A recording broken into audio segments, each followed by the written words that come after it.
BPSC TRE 3 के री exam में फिर से खेला होने की खबर मिल रही है साथियों। क्या कुछ इसके लिए बीपीएससी ने प्रावधान किया है कि आने वाले री एग्जाम जो होनी जा रही है, इस री एग्जाम में फिर से धांधली ना हो, और साथ ही साथ ईओयू के तरफ से क्या कुछ प्रबंध है, बिहार सरकार की तरफ से क्या कुछ व्यवस्था है, इन तमाम चीजों पर बात करेंगे। और साथ ही साथ लगातार शिक्षक अभ्यर्थियों का कहना है कि भैया सप्लीमेंट्री रिजल्ट आएगी या नहीं आएगी, क्या कुछ इस केस के जजमेंट में होने की संभावनाएं हैं, थोड़ा आप बता दीजिए।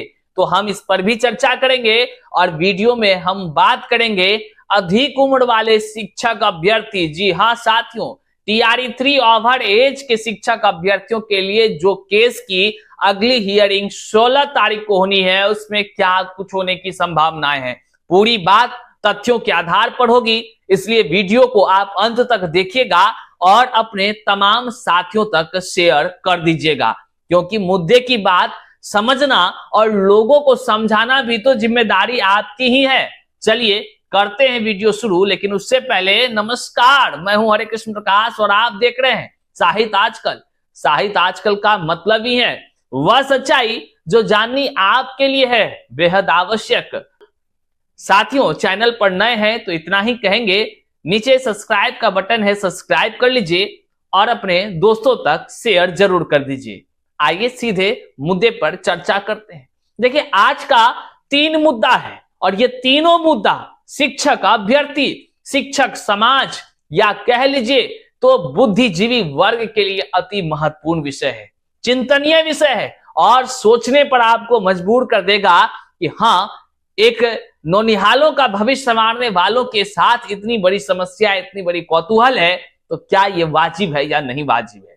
सबसे पहले हम बात करते हैं टीआरई 3 की री एग्जाम पर, इसके बाद सप्लीमेंट्री रिजल्ट और इसके बाद हम ओवर एज वाले केस पर क्या कुछ होगा उस पर भी चर्चा करेंगे।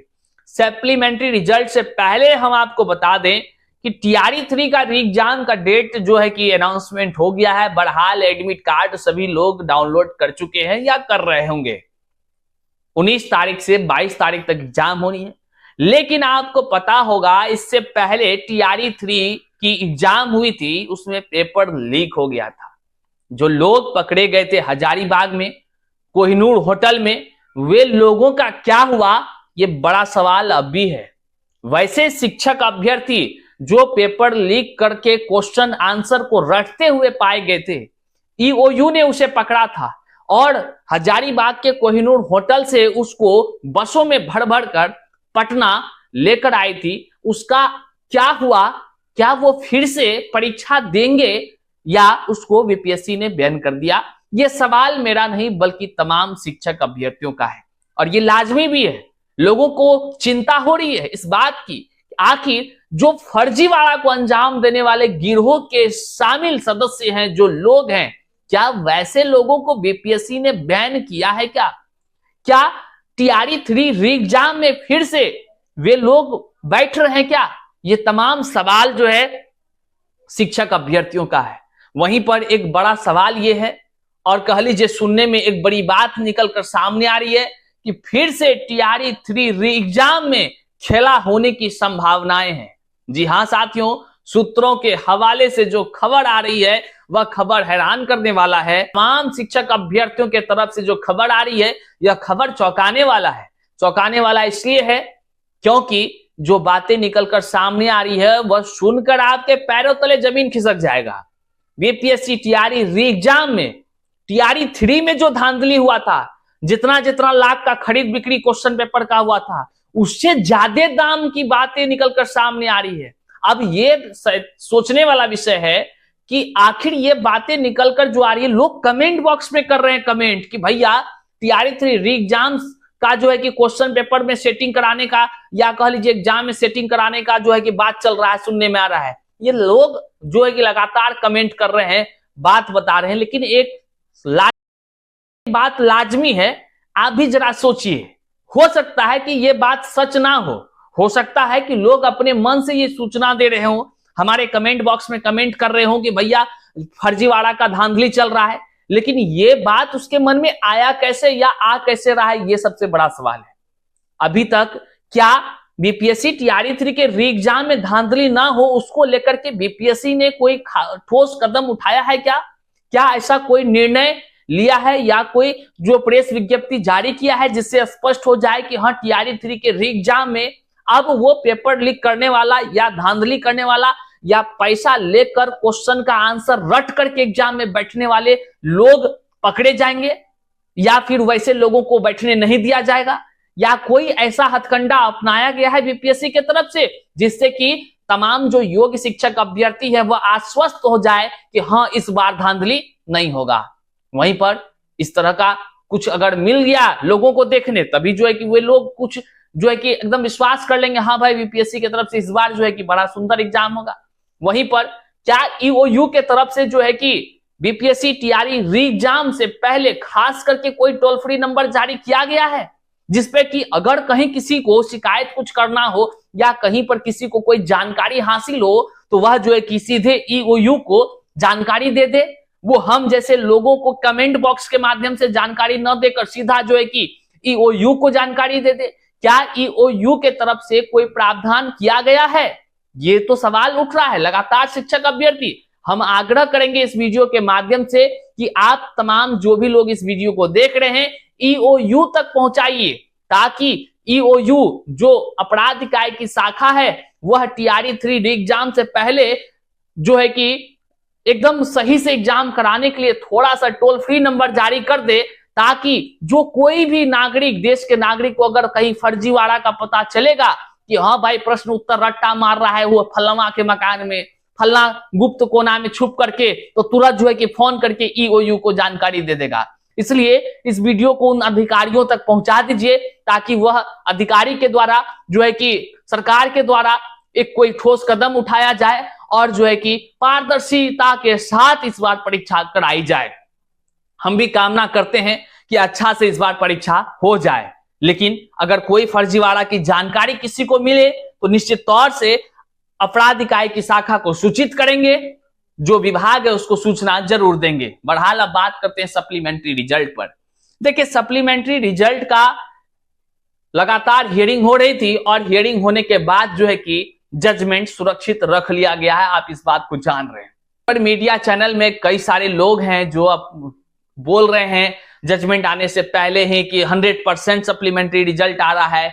कुछ लोग बोल रहे हैं कि सप्लीमेंट्री रिजल्ट की खुशखबरी बांट रहे हैं, बधाई दे रहे हैं, तमाम वो बातें कर रहे हैं, लेकिन वो भूल जा रहे हैं कि ये सब तमाम जजमेंट जो है जज साहब पर निर्भर करता है। जज साहब जजमेंट में जो लिखेंगे वही बात होगा।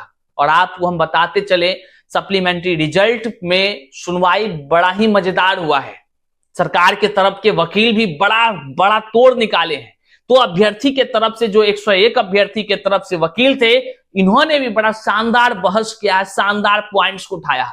लेकिन जब लास्ट की घड़ी आई, उस लास्ट के समय में जो सरकार के वकील के द्वारा पॉइंट्स रखते हुए तोड़ निकाला गया और जो प्रस्तुत किया गया जज साहब के सामने, वह पॉइंट से कहीं ना कहीं जजमेंट पर असर कर सकता है। लेकिन जजमेंट क्या होगा यह तो जजमेंट आने के बाद पता चलेगा। इसलिए 100% और कोई कह रहे हैं कि हाँ एकदम खुशखबरी मना लीजिए, तो भैया साहित्य आजकल है और साहित्य आजकल हमेशा सच बोलने के लिए जानी जाती है।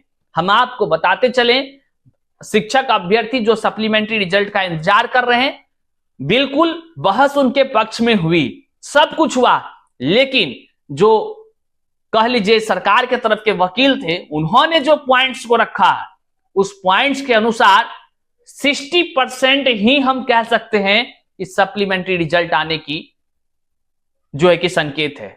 बात समझिए, तकलीफ मत मानिएगा, लेकिन जजमेंट अब सुरक्षित है। जो भी आएगा वह तो देखना ही होगा और वो चीजों आप लोगों के बीच होगी। लेकिन हम आपको बता दें, कुछ लोग 99% बोल रहे हैं, 100% बोल रहे हैं, लेकिन हम नहीं चाहते हैं कि आपका दिल टूटे। इसलिए हम आपको साफ शब्दों में बता दें, यह कोर्ट की प्रक्रिया का मामला है और हम बारीकी से इन चीजों का अध्ययन किए, बारीकी से। 2 दिन से वीडियो नहीं आया था, आपको देखे होंगे। हम बारीकी से हर चीज पर बात करने के बाद आपको बता रहे हैं कि 60% आप जो है अस्वस्थ रहिए कि आपके पक्ष में, मतलब अभ्यर्थियों के पक्ष में जजमेंट आएगी, और 40% समझिए तो सरकार के पक्ष में है। अब क्या कुछ होने वाला है, यह जजमेंट जैसे आएगा तो हम आपको रिप्रेजेंट करेंगे ही, लेकिन आप भी इस चीजों का जो है कि हवाई जो लोग दे रहे हैं उस लोगों से थोड़ा सा सतर्क रहिए, क्योंकि हवाई से काम नहीं चलता है। वहां पर तमाम बातें जजमेंट पर निर्भर करता है। बहरहाल ओवर एज की अब बात करें तो ओवर एज के शिक्षक अभ्यर्थियों के लिए 16 तारीख का दिनांक जो है कि रखा गया है। 16 तारीख को उसका अंतिम हियरिंग सोच लीजिए होनी है, और जो है कि एग्जाम से पहले हियरिंग बड़ा कह लीजिए एक महत्वपूर्ण पहलू बन गया है। लेकिन वहां पर उस हियरिंग में जो बातें हुई है ना, वो भी बातें कम नहीं है। उस बातों में से एक बात जो एज को लेकर हो गई है वह बड़ा पॉइंट्स हो गया है, और जज साहब भी अब अगले हियरिंग की बात कह करके जो है कि 16 तारीख का डेट दिए हैं। लेकिन एक बात है, अधिक उम्र के शिक्षक अभ्यर्थी हताश अभी नहीं होइए, क्योंकि 16 तारीख आपके लिए निर्णायक वह दिन होगी जिस दिन फैसला होने की संभावनाएं जो है कि 90% है। 90% उम्मीद है कि अधिक उम्र के शिक्षक अभ्यर्थियों के लिए उस दिन कुछ ना कुछ जजमेंट निकलकर सामने आएगा। हो सकता है कि अधिक उम्र में छूट मिल जाए, हो सकता है कि नहीं भी मिले, लेकिन ये जजमेंट पर निर्भर करता है। इसलिए अब देखने का विषय है कि 16 तारीख को क्या कुछ होती है बहस में और जज साहब क्या कुछ जजमेंट देते हैं। लेकिन निराश होने की अभी जरूरत नहीं है। जज साहब पर अब जो है कि देखना है कि 16 तारीख के दिन क्या कुछ होता है। माननीय कोर्ट के अनुसार जो भी जजमेंट होगा उसी पर जो है कि तमाम जानकारी निकलकर सामने आएगी, तो हम आप तक जरूर पहुंचाएंगे। बहरहाल आज के इस वीडियो को अपने तमाम साथियों तक साझा कीजिएगा, और जो है कि जो सच्चाई हम वही आपको बता रहे हैं और तमाम तहकीकात के बाद बता रहे हैं आपको। कोई हड़बड़ाहट में नहीं कि आकर वीडियोस बना दिए। बहुत सारे पॉइंट्स हैं जिसको हम यहाँ बयान नहीं कर पा रहे हैं, लेकिन हमारे भावना को आप समझ गए होंगे हम क्या कहना चाह रहे हैं। आपको सच्चाई से रूबरू करा रहे हैं, जन जन तक साझा कीजिएगा। चैनल पर नए हैं तो सब्सक्राइब कीजिएगा। मिलते हैं फिर से नए वीडियो में नई जानकारी के साथ, तब तक के लिए जय हिंद साथियों।